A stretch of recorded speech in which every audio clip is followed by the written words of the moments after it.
সিনেমার পর্দা কাঁপানো নায়ক এবার কাঁপাচ্ছেন রাজনীতির মঞ্চ। ক্ষমতায় বসেই যেন বিস্ফোরণ ঘটিয়েছেন থালাপতি বিজয়। ফ্রি বিদ্যুৎ, নারীদের নিরাপত্তায় করা পদক্ষেপ, মদের দোকান বন্ধ। মাত্র কয়েকদিনে তামিলনাড়ুতে শুরু হয়েছে পরিবর্তনের ঝড়।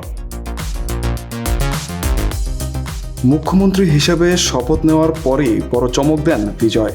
রাজ্যের প্রতিটি পরিবারের জন্য মাসে 200 ইউনিট পর্যন্ত বিদ্যুৎ সম্পূর্ণ বিনামূল্যে দেওয়ার ঘোষণা আসে তার সরকারের পক্ষ থেকে। এই সিদ্ধান্তে লাখ লাখ নিম্ন ও মধ্যবিত্ত পরিবার স্বস্তির নিঃশ্বাস ফেলেছে বলে দাবি করা হচ্ছে।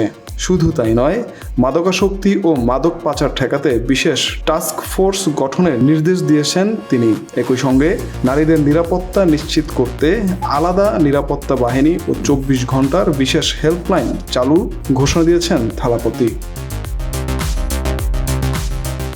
সবচেয়ে বড় চমক আসে মদের দোকান ইস্যুতে। ক্ষমতা নেওয়ার পরপরই রাজ্যের ধর্মীয় প্রতিষ্ঠান, স্কুল, কলেজ ও বাস স্ট্যান্ডের 500 মিটারের মধ্যে থাকা সরকার পরিচালিত মদের দোকানগুলোর তালিকা চাওয়া হয়।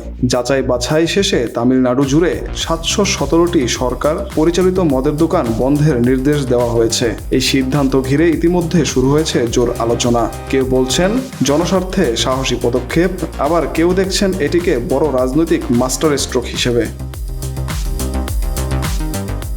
গত রোববার সকালে চেন্নাইয়ে মুখ্যমন্ত্রী হিসেবে শপথ নেন টিভিকে প্রধান Thalapathy Vijay. Indian National Congress, Communist Party of India সহ একাধিক রাজনৈতিক দলের সমর্থনে জোট সরকার গঠন করেছেন তিনি।